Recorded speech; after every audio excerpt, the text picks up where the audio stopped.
So we're recording now.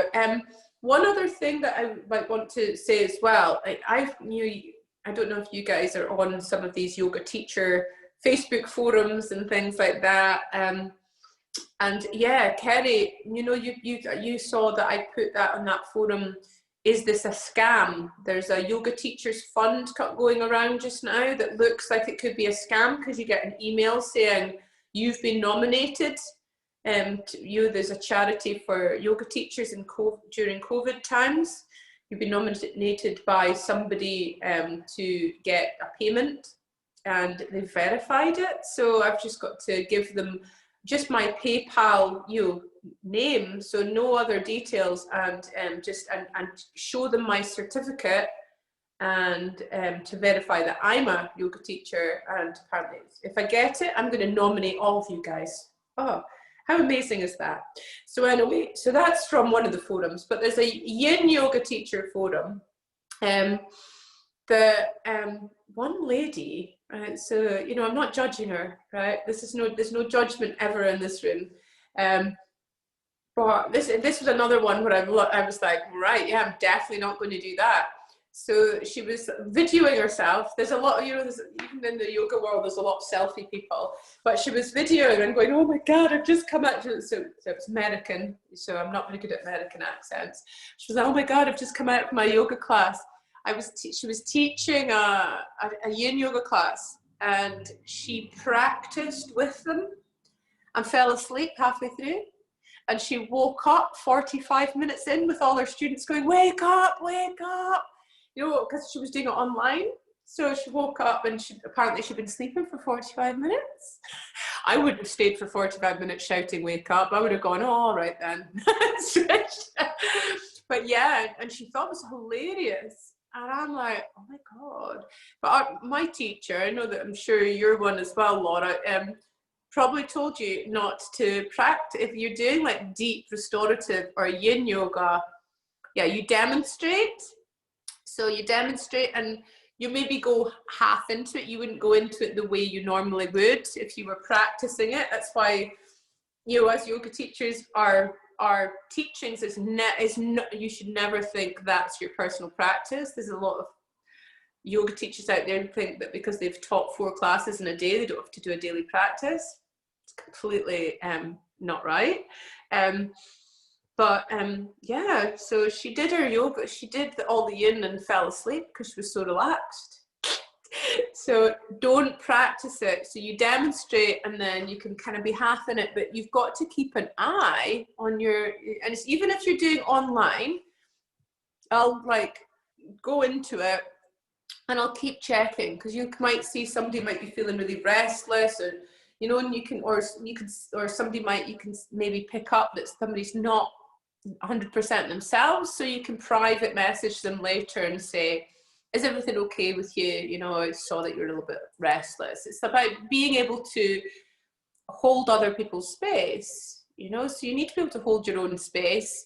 But that doesn't necessarily mean to say practicing self-care when you're supposed to be teaching other people to practice self-care. So I thought that was it was funny, but you're like, oh, falling asleep during teaching is not good. And there's a few people that have been doing my teens and kids trainings that when they've been doing, because you've got to send in a video now, they'll lie down, and they've been lying down doing Shavasana and speaking them through Shavasana. So don't ever do Shavasana.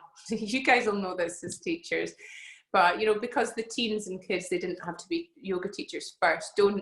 Don't lie down with them and do Shavasana with them. You can lie down, demonstrate this is Shavasana, talk them through it, and then sit up. You really need to hold their space.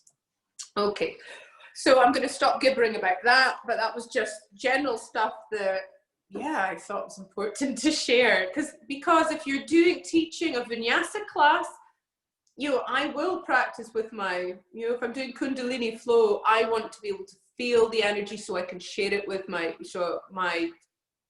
students. But with Yin, I don't want to be all yinned out when I'm teaching you guys. I want you guys to be yinned out, but I want to be in a good space. So I normally meditate and practice pranayama before I teach yin. So this morning, that's what I did before I went online. So I would advise that's what you do as opposed to practicing with them. You want to be in a good zone, you want to be in your yin zone, but not, or maybe practice, do your yin, your personal yin before you teach your yin, but you might be a bit too, so work with, maybe do your yang practice and your meditation and then teach your yin, but do what works for you, what works best for you, but do not get all yinned out with your students because you want to be able to hold their space. So let's look at the principles of yin yoga, and this is what Sarah Powers has found. So, oh, my cup of tea is great this morning. So the first principle of the practice of yin yoga is to come into the chosen shape to an appropriate edge. So it's your shape. So if you need to bend your elbow, move your hand, or if you need to take your foot, you know, like in swan, which we're used to calling pigeon, we'll normally, we'll be speaking about alignment, but you don't need to have alignment in yin.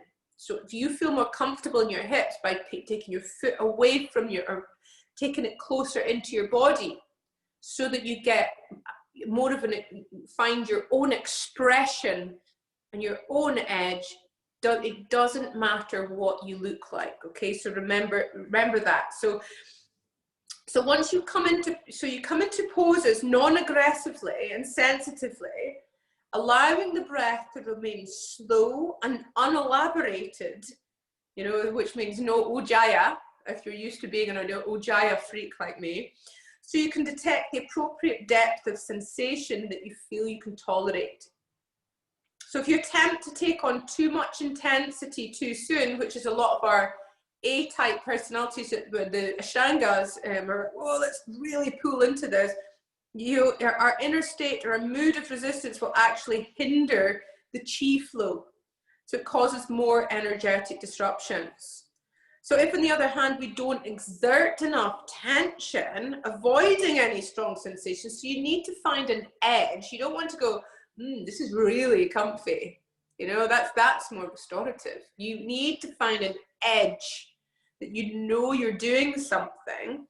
So, because if you don't allow any strong sensations, you're not going to allow these areas to expand into their full ranges of motion. And it's the pulling and the pressure that excites the chi to flow into them. Okay, so if we're working on an area that's fragile, injured, or hypermobile, we need to do two things. So the first thing is we should just merely suggest the shape, coming into the pose just enough to stimulate chi flow without any feeling of strain. And then we also need to remain highly focused on the sensations promoted by the pose, so thereby refining our meditative attention while relaxing the rigidity around the painful joint. So of course we may also need to use props. So this is where I've said, no props for yin.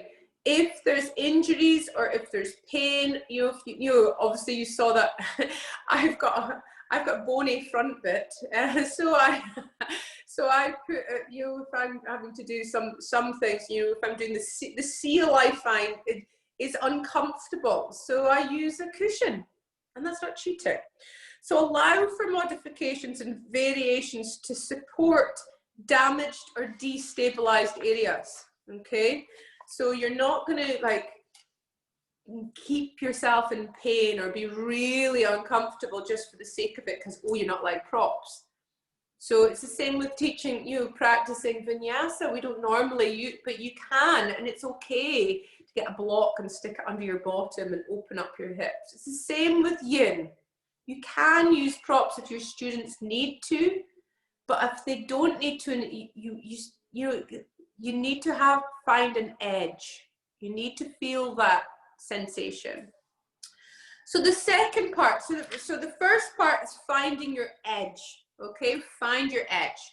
The second part, second principle of practicing yin is being still. So this is where if you're used to being a yang practitioner, people, and they're used to, once they've found their edge, they're still wriggling about, moving into it. You know, this is not, it's find your edge, stay in it. And that's where it can get a little bit uncomfortable. So this helps to nourish the joints, you know, so it allows gravity to take you. So whenever we move, the chi flows more predominantly in the muscles and the fascia. So during a yin practice, we intend to pull chi into the bones and the joints, which requires that you diminish the movement and settle into a pose. So of course, there's times when we feel our tissues moistening and naturally dropping deeper into a pose. And at other times we may concede that we've gone too far too soon and need to back off. So these kinds of adjustments are appropriate. You know, if you, like, you know, when today we were in, you could have gone into full seal for 5 minutes if you wanted to. But you might have found, you know, so if you found that after 3 minutes of full seal, you could come down into Sphinx. But I find the going like 3 minutes Sphinx, where at the time you go, oh, that's nothing. But you know, you can really feel it after 3 minutes. And then if you're okay, you still feel it, you want to take it a little bit further, the final 2 minutes go up into seal. But, you know, so it's okay there to move and be, you know, but because that's appropriate. But you're not wriggling about, okay? So you might feel that your legs are falling asleep sometimes, and you want to come out to massage the area and bring it back to life before returning the pose as well, you know? So if you have to move and adjust, that's fine, but try and remain still. Like, not to the detriment of, you know, as I said when we were doing the thread the needle variation, if you feel tingling in the fingers, it could be, you know, when you're lying on that part, working with this part, if there's tingling, it could be signified a trapped nerve. So it's where you need to pull away and readjust and move. So by just staying there, you do not want to injure your body because, oh, you're meant to stay still. So remember not to keep the rules too rigid either, okay? It's within reason. So the third principle of yin is holding the pose. So you're holding the pose for a while so you can fully nourish the meridians. So as with acupuncture, where the acupuncturist does not put the needles in only just to take them right back out, we want to coax the chi into particular pathways, helping to engorge the respective organs with refined energy. So this takes some time and patience. So when you practice or when you teach, you can set a timer so you can let go of wondering how long it's been, freeing your mind to connect to the present moment more easily. For brand new beginners to this practice, it's suggested 1 to 3 minutes in each pose, although 5 minutes is a good length to hold each pose. It's just becoming challenging for people at 3 minutes, and the extra 2-minute intensity can be a wonderful training ground for cultivating a broader capacity to stay with unpleasant sensations, as long as it doesn't feel risky. So when you're doing online, it's quite handy because you can look up and you can see the time. So I always, when I teach, I wear a watch. I'm rubbish for, you know, when the watches go back or forwards during the, you know, when you're supposed to do that. I'm rubbish for changing my times, or if I travel, I never change my times. So I like to know what the time is back home, so I know what my kids will be doing.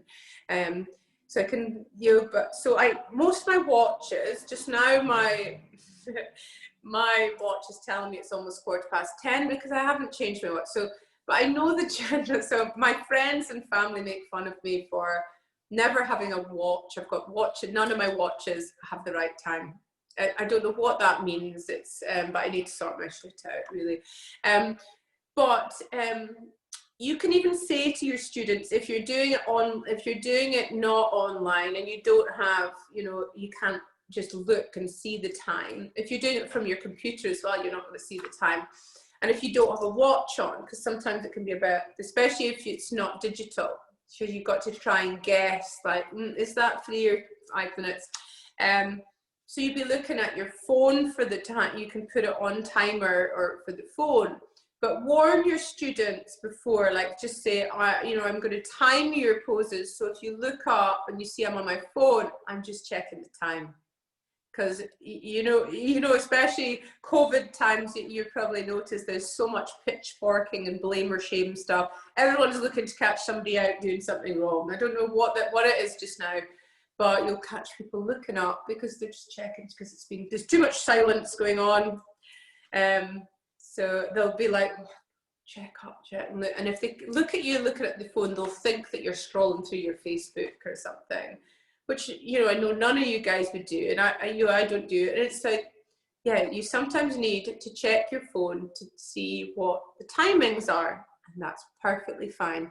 But sometimes before the class, you can say, I'm going to be looking at my phone just in case you're wondering, to check the times, because I need to time so both sides are equal if you're doing two sides. Okay, so let's speak about yin yoga versus restorative. Because yeah, there's a lot of mix up with that. You know, you see a lot of, you know, there's a lot of 200-hour people out there teaching yin yoga, but they've never gone and done a yin teacher training. So they're just like assuming yin just is relaxing around using lots of props. So I think it's important to know what yin is and to know what restorative is. So you can, if you're going to do something, do it right. That's what I say. So yin yoga is not restorative yoga. So like all yoga practices, if the tissues you're targeting for exercise are damaged in some way, give yourself a chance to heal before resuming your regular practice. So restorative yoga is mainly for practitioners suffering from injuries, stress, or illness, who therefore require a yoga practice that can bring them back to a better quality of life. So classes are necessarily small so that each person can receive detailed attention to ensure they're safe and properly supported. In yin yoga, props can be used, but are not necessary if we know how to adapt and modify the poses for each practitioner. In restorative yoga, the long holding of poses is often assisted with props such as folded blankets, bolsters, blocks, and straps, to ensure the body is fully supported and so to allow the muscles to fully relax. So restorative yoga, I would say a description of restorative yoga is active relaxation. You know, so I taught a restorative class, was it last week? All the days are merging in. So, and you know, so trying to get yoga practitioners who don't normally practice restorative to understand what restorative yoga is, as opposed to, and if anyone's doing the mental health one, that I've written a lot about that, you know, like what actually is restorative yoga, because it's just something people go, oh yeah, you just lie around and just, you know, so I would say active relaxation, but yin yoga isn't. Yin yoga is stressing the joints. Yang yoga is stretching and strengthening the muscles. So that's kind of like how you would, you know, there's far more than that. This is me generalizing, stripping it back and generalizing, okay? So there is far more than that.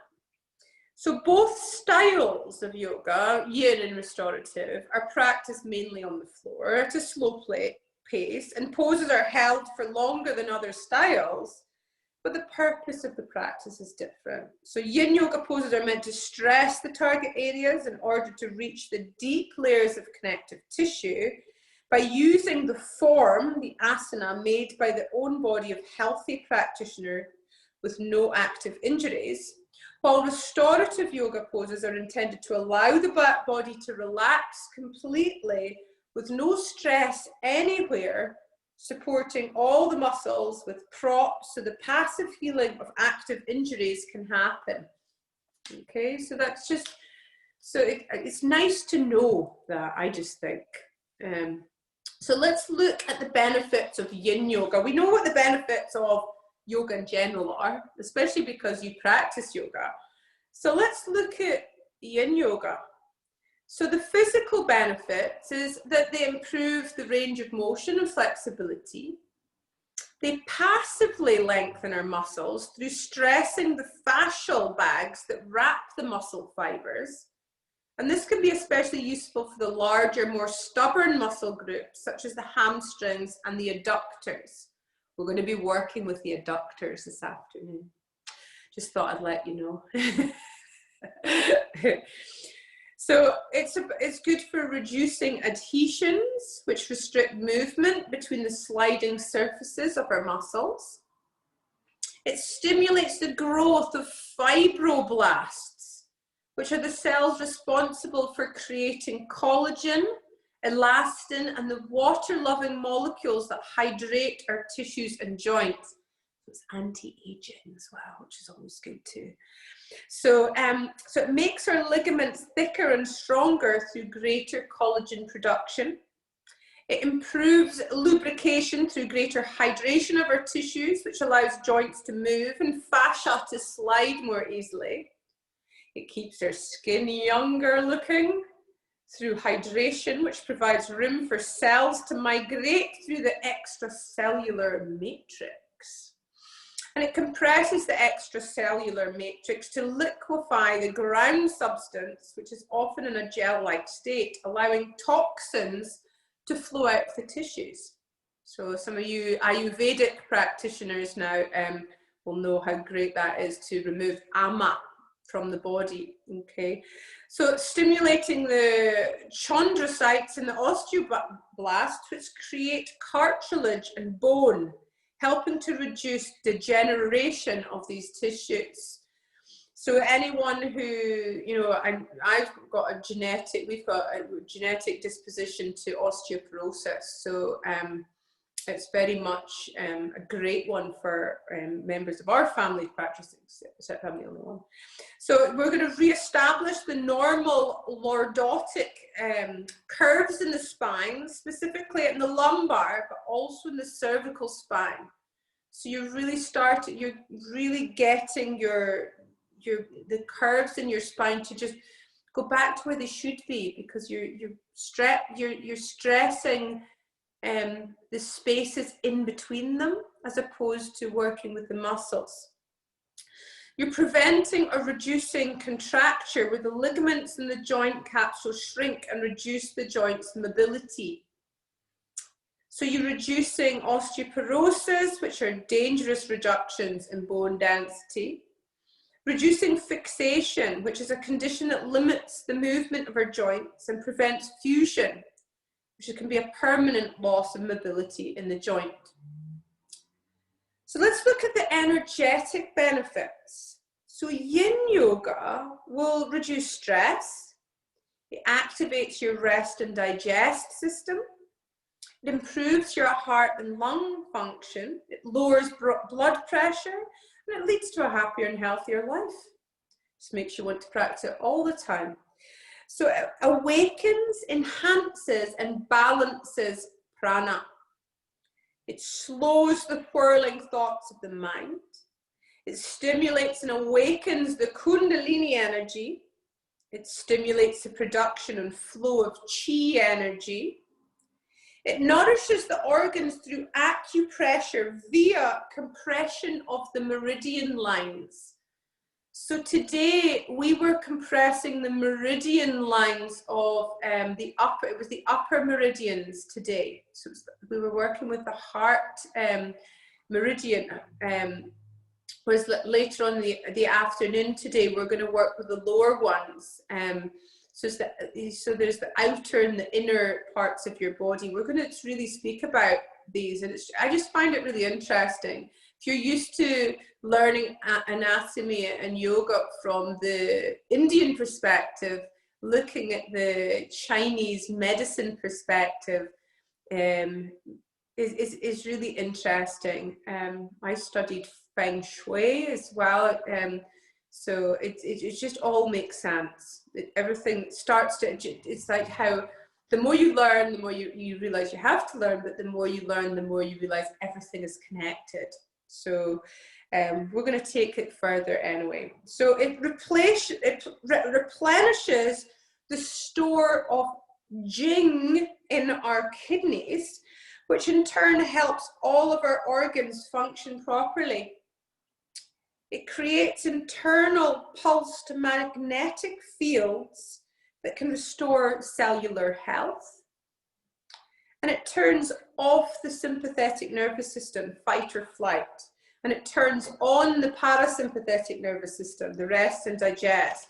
So this is where I'm saying about my confused energy, doing the yin to the yang to the yin, and you're like switching the nervous system on and off. So it's a bit like switch it, if you tell kids to stop playing with that light switch, you blow the fuse. It's a bit like blowing the fuse by working too much with that. You don't want to do that to your body.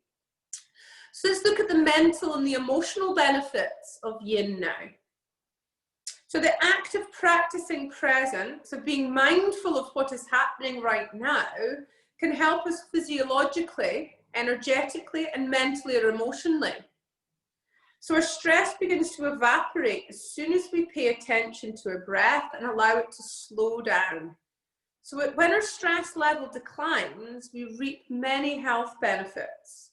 Our blood pressure drops, the heart rate slows down, the immune system reactivates, digestion improves, and inflammation decreases. So by paying attention to the sensations within, we can stimulate and enhance energy movement. And by being present, we can choose to change our brain. This is the neural pathways again. I love the neural pathways. So in yin yoga, we come to an edge in a pose and become still. So while we hold the pose, we go within. We start to notice what is going on in life, right here, right now, without adding any drama, without taking away anything from the experience. With clarity, we see what is really needed. Beyond the cravings and aversions that normally move us, we are now free to create a new response and over time, build new paths to follow. So how we practice yoga, yin yoga, is much more important than what we practice. So too often yoga students force themselves into contorted positions with no regard for whether what they're doing is helping them or hurting them. I don't know if any of you guys follow my teacher, Rod Stryker, on Instagram or Facebook. Yesterday, it was a really good thing he put on about how, if you can put your leg behind your head, does that really improve your life? And it's really, well, not really. So now take your leg from behind your head and really live your life, so it's about really taking it more the tantric way and, applying the practice so that your life is enhanced, by taking your foot behind your head, it's not going to enhance your life.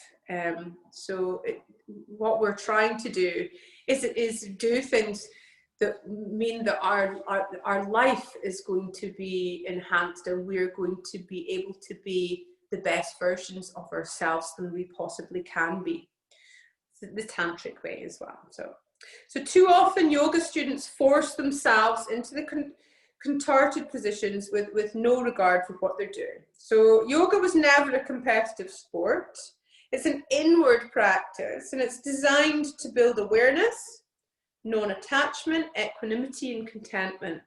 So we don't use the body to get into the pose, we use the pose to get into the body. So practice correctly, yoga can provide all the physiological benefits while offering the deep inner calm and insights treasured by the ancient yogis. So we simply just have to practice mindfully with attention and intention. Attention and intention, okay? So when do we practice yin yoga? So we've got many options for when we practice yin yoga, depending on what we would like to achieve through our practice. It comes down to our intention. So we can practice when our muscles are cool, so that they don't steal the stress away from the deeper tissues. So we can practice early in the morning when the muscles are more likely to be cool.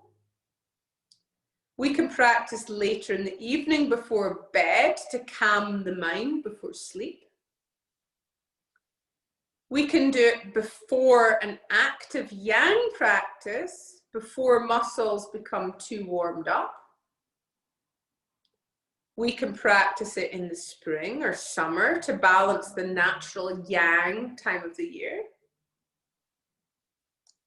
When life has become very hectic, to balance the yang energies in our life. After a long trip, traveling is very yang. During your menstrual cycle, to conserve energies. So you could set different intentions for your yin yoga practice. So different ones could be to maximize the physiological benefits of our practice, or it could be to work into our joints and connective tissues. It could be to maximize the emotional or psychological benefits. It could be to deepen our mindfulness practice. It could be to work on our energy body, the koshas or the chakras, or the vayus. Vayus are very important. To increase the flows of energy, or to remove the blockages of energy. So dependent upon which intention we set, the best time to practice will vary. So on the other hand, a yin practice is not recommended when we've already been very placid. So if you're feeling really chilled out and chilled out and warm, don't go and do a yin class because you'll fall asleep.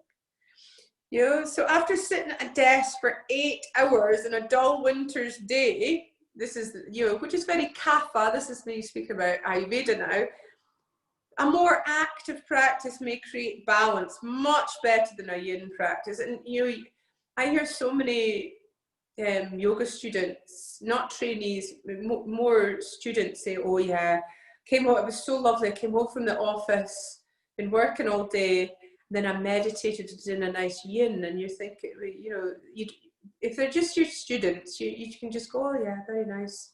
If it's your trainees, you can say, well, you need to move. If you've been sitting at a desk all day, you're going to become more tamasic, the gunas. So yeah, you need to balance it out, but then also if you've got a really stressful working life, and it might not be physically stressful, a yin practice might work very well for you because it's calming down your parasympathetic system, it's calming down your mind.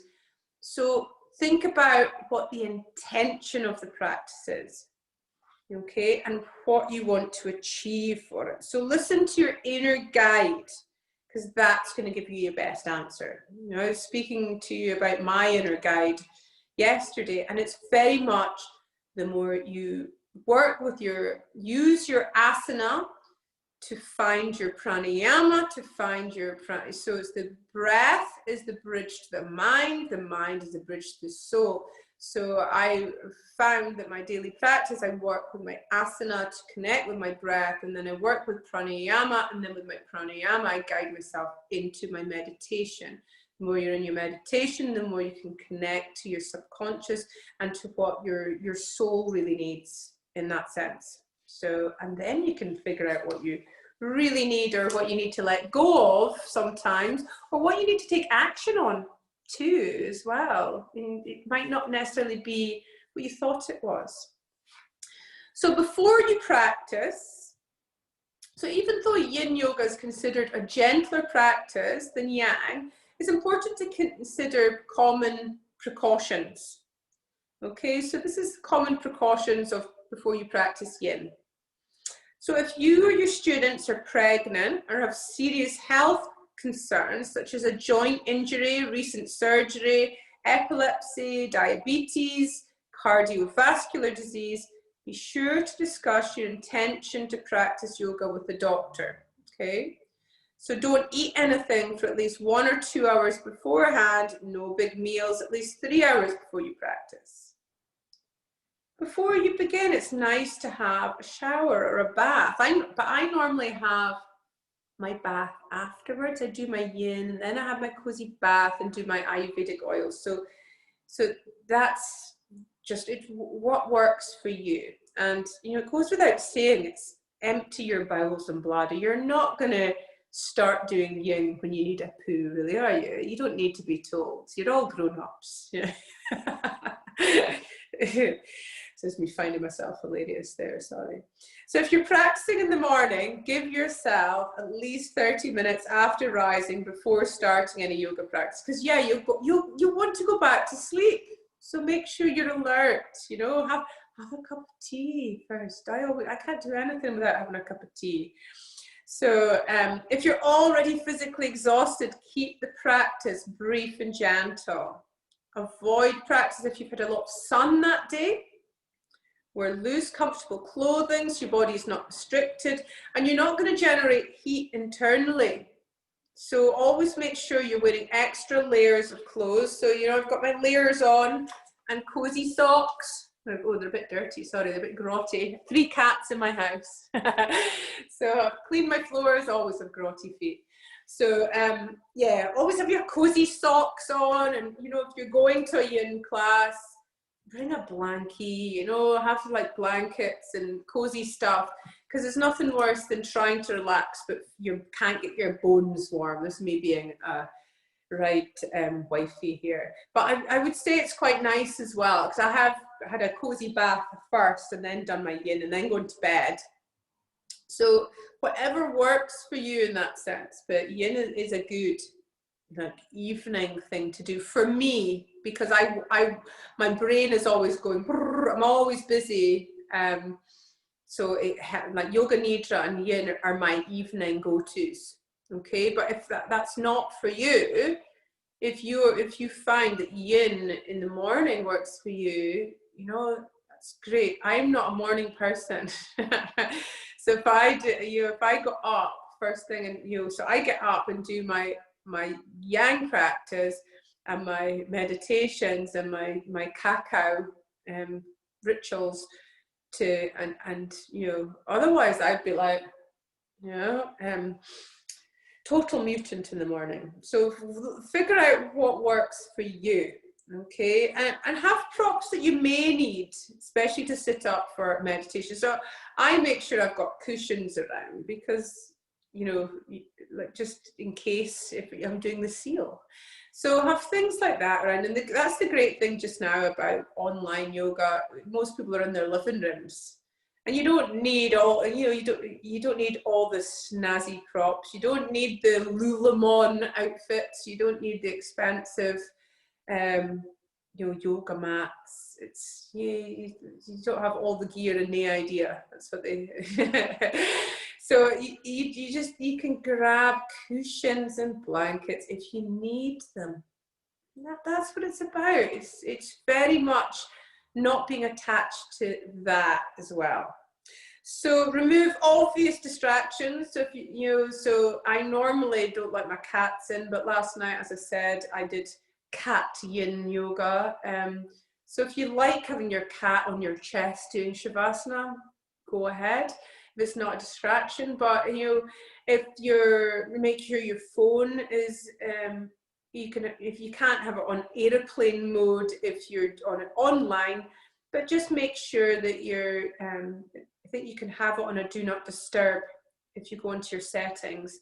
So just making sure you're not going to have that. I've found that you can't help sometimes if you've been ordering stuff on Amazon and you're doing online, sometimes you're disturbed by the postie, but your students, my students and my trainees are very understanding. But we all enjoy a little delivery, don't we? So avoid drafts and cold flowing air. That goes without saying as well. You're not going to be lying in a draft. And above all, practice in a relaxed manner. Okay, so during the practice, practice according to the 3 principles that we discussed discussed previously. So coming into the pose to an appropriate depth, so that's find your edge, resolve to remain still, and that means stillness of the body, the breath, and the mind. And then hold the pose. So that's the 3 principles of yin. So remembering these 3 principles as you practice will simplify everything. So for the practice of yin yoga, you or your students may have doubts regarding how deep to go, and for how long to stay in the pose, and how often you should practice. So how deep? So everyone is different, but in general, every stress of tissue brings down the tolerance level of that tissue. So this is what exercise is all about. We stress tissues to make them weaker, at least initially, but then once we release the stress, the tissues recover and become stronger. If we apply too much stress or hold for too long or do not allow enough rest, then we could expose these tissues to danger. So remember that to go deeper in yin yoga, it means to hold longer, not necessarily to move further into the pose. So to go deeper means to hold for a longer length of time, okay? So remember, you can do too much of anything. So don't hold your yin yoga poses so long that you start to exceed your tissue's tolerance levels. So find your middle path. So how long should you hold your poses for? As important as it is to find the right depth, we also have to consider how long to stay in the pose to get optimal health benefits.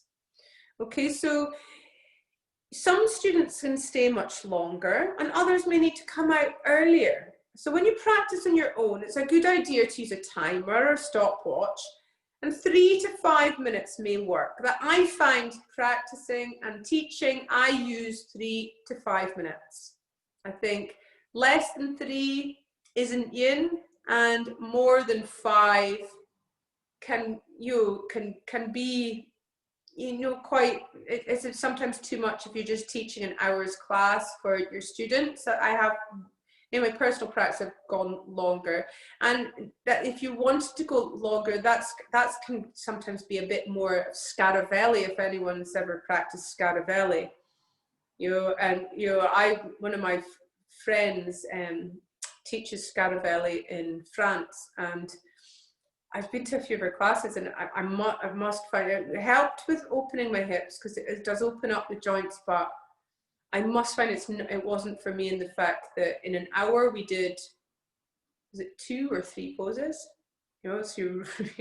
So yeah, it's so work with what works for you, and there's a lot to be said for Scaravelli. So I'm not dissing Scaravelli. A lot of people think, Iyengar is not for me either in some ways, because I don't like using lots of props because I come out of my heart into my head. But I practice Iyengar, and there's some amazing Iyengar teachers, and Iyengar is a great way to start because there's a lot to do with alignment, and I think alignment keeps you safe. So every yoga practice has something to give us. And as a person, we have different needs and requirements, and what works for us and what doesn't. So you find that some postures allow you to remain in the pose longer than others, and this is okay. So our bodies are not uniformly open.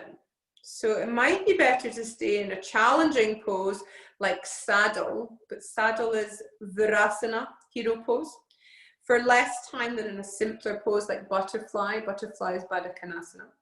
So if you're struggling to remain in a pose, come out, regardless of whether the timer has sounded or not. Okay? So how often? So during our yin practice, we create microscopic damage to our connective tissues, and we do not, we want time to allow this to heal and become stronger. But studies have shown we do not have to wait days between practices to allow this healing to take place. When we're young, we're in the yang time of life and have lots of mobility, but what we need when we're young is stability.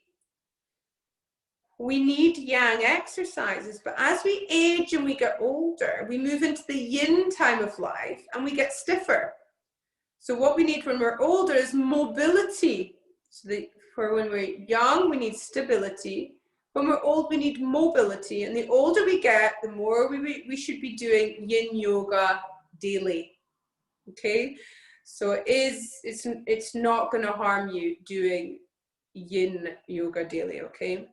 So ending the practice. While we do not need to cool down, we do want to restore the body back to neutrality.